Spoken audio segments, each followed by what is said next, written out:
আসসালামু আলাইকুম আরহামাতুল্লাহি ওয়া বারাকাতুহু। ইসলামে 4 জন খলিফা রয়েছেন। তাদের মধ্যে একজন হলেন হযরত ওমর ফারুক রাদিয়াল্লাহু তাআলা আনহু। তিনি হলেন দ্বিতীয় খলিফা। হযরত ওমর ফারুক 583 খ্রিস্টাব্দে আরবের মক্কা নগরীতে কুরাইশ বংশের আদিগোত্রে জন্মগ্রহণ করেন। তার পিতার নাম খাত্তাব এবং তার মাতার নাম হান্তামা। তিনি ছিলেন অত্যন্ত উচ্চশিক্ষিত ও সৎ চরিত্রের অধিকারী।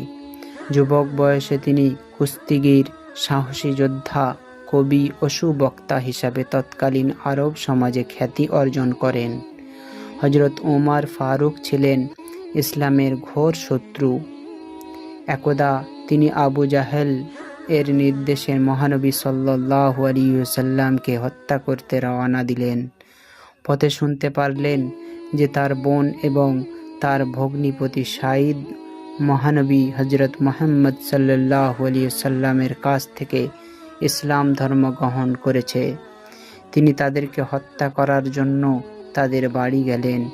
দেখলেন তারা একটি কিতাব পাঠ করছে। তাদেরকে নির্যাতন করলেন, তবুও তারা ইসলাম ধর্ম ত্যাগ করতে চাইল না।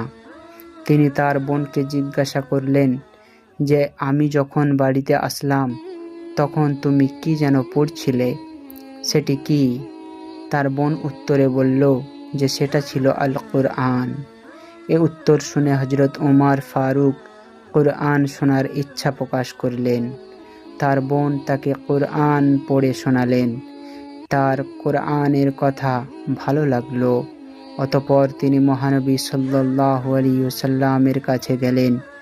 মহানবী সাল্লাল্লাহু আলাইহি ওয়াসাল্লামের পায়ের কাছে নিজের তরবারি রেখে দিলেন এবং তার থেকে ইসলাম ধর্ম গ্রহণ করলেন।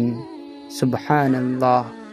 ইসলাম ধর্ম গ্রহণ করার পর তিনি মহানবী সাল্লাল্লাহু আলাইহি ওয়াসাল্লামকে জিজ্ঞাসা করলেন, আপনি যে গোপনে কুরআন দাওয়াত দিচ্ছেন, এটা কি সত্য? জবাবে মহানবী সাল্লাল্লাহু আলাইহি ওয়াসাল্লাম বললেন, হ্যাঁ, এটা সত্য। তখন তিনি বললেন যে আজ থেকে আমরা সবাই কাবা ঘরে সালাত আদায় করব এবং প্রকাশ্যে দাওয়াত দিব। এজন্য মহানবী সাল্লাল্লাহু আলাইহি ওয়াসাল্লাম তাকে ফারুক অথবা সত্য ও মিথ্যার পার্থক্যকারী উপাধিতে ভূষিত করেন।